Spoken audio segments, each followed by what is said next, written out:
Hey there, you're listening to Genoa's Arcs, a self-reflective podcast exploring transformation with purpose, honoring growth and connection through awareness and presence. This is your host, Genoa K. Before we begin, a quick disclaimer. This episode contains reflections on trauma and emotional recovery. It is not intended as a substitute for professional advice. Please trust yourself and seek support as needed from a licensed mental health or healthcare provider. The views expressed are those of the host and do not necessarily reflect those of any guests, sponsors, or platform providers. As the creator and host of this podcast, I believe that service and sustainability go hand in hand. The idea that serving others must mean depleting yourself or working for free is a myth I choose to not perpetuate.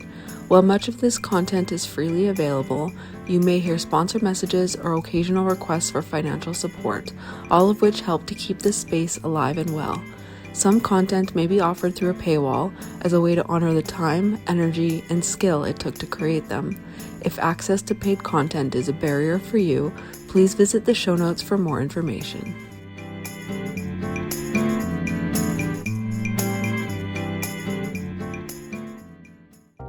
This is the 7th episode of a storytelling series within this podcast called The 6 Arcs, a spiral journey into emotional recovery. Each arc contains 10 episodes and traces a story of emotional recovery, reflecting the non-linear, often turbulent nature of finding the way back to yourself. Arc 1, Reclaiming Innocence, is where it all begins. The first moment you realize something is stirring. It's about awakening and making contact with the parts of us that trauma buried, distorted, and silenced. It's the beginning of a return to play, curiosity, creativity, and to the deeper truth of who we are beneath the coping and despair. This is the phase where our inner world doesn't announce itself with fireworks. It tiptoes in, often disguised as a question. Remember me? To date, we've explored the meaning of innocence, how it's been distorted, and how we can begin to reclaim it through creativity, play, and connection to the inner child. We've also explored the reality of the messy, non-linear journey of emotional recovery and learning to protect what's been reclaimed.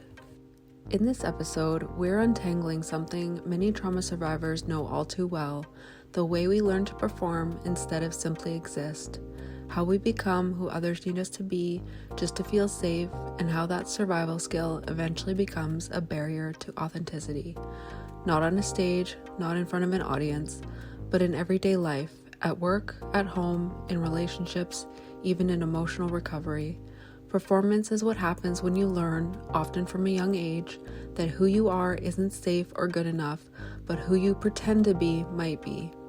Let's discover how those masks form, why they helped us survive, and how to begin showing up as our real selves, no performance required.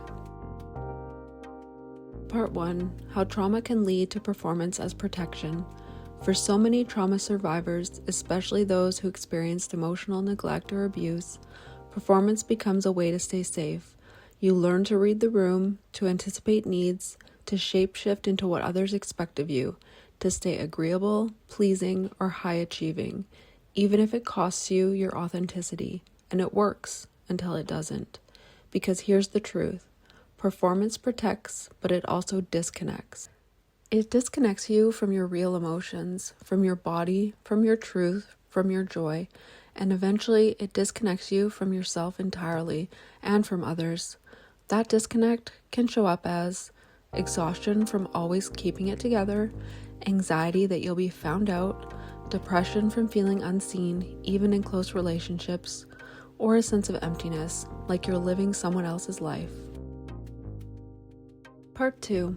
Recognizing the masks we wear and why we wear them. We all wear masks. Some of them are so familiar we forget we're even wearing them. The good girl mask, the strong one, the fixer, the funny one, the perfect employee, the ideal partner, the always reliable friend.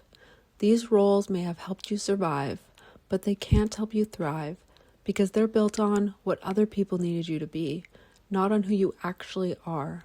When I started doing this work, I realized that I was performing in almost every area of my life, just trying to keep people from leaving or from seeing the parts of me I thought were unworthy or too much. But behind every mask is a very real person, a tender person, a true person. And reclaiming innocence means getting honest about which parts of you were hidden, not because they were wrong, but because it wasn't safe to let them be seen. Part 3. Reclaiming your real self without apology. So what does it look like to drop the mask? It doesn't mean oversharing. It doesn't mean performing vulnerability either. It means letting go of the pressure to be palatable, polished, or perfect. It means allowing yourself to be awkward, unsure, honest, quiet, messy, joyful without explanation, sad without needing to justify it. It means saying, "This is who I am today, and I trust that the people meant for me can meet me here." When you start showing up as your real self, not everyone will understand. A hard truth is that some people were only ever in love with your performance, but your people, the ones who see you, not your act, will never ask you to shrink. And the person who matters most, you, will stop feeling like a stranger in your own skin. Not overnight, not right away, but slowly, you'll start to grow tired of performing, drop the act, and show up as your authentic self. That's what sets the stage for emotional recovery, to go from something you're trying to figure out to something that you're ready to embody. Part 4. Closing reflection. Performing may have kept you safe, but authenticity is what sets you free. And reclaiming your innocence, your right to be soft, real, and fully you, requires that kind of freedom.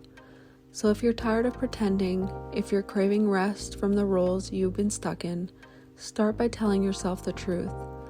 Then let your life rise to meet you there.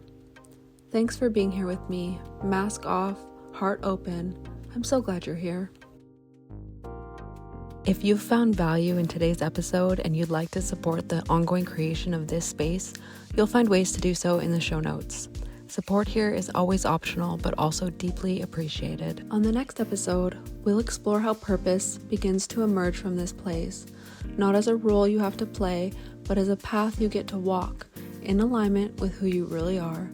Until next time, take good care. Genoa's Arcs is written, recorded, and produced by Genoa K. Original music composed and produced by Genoa K.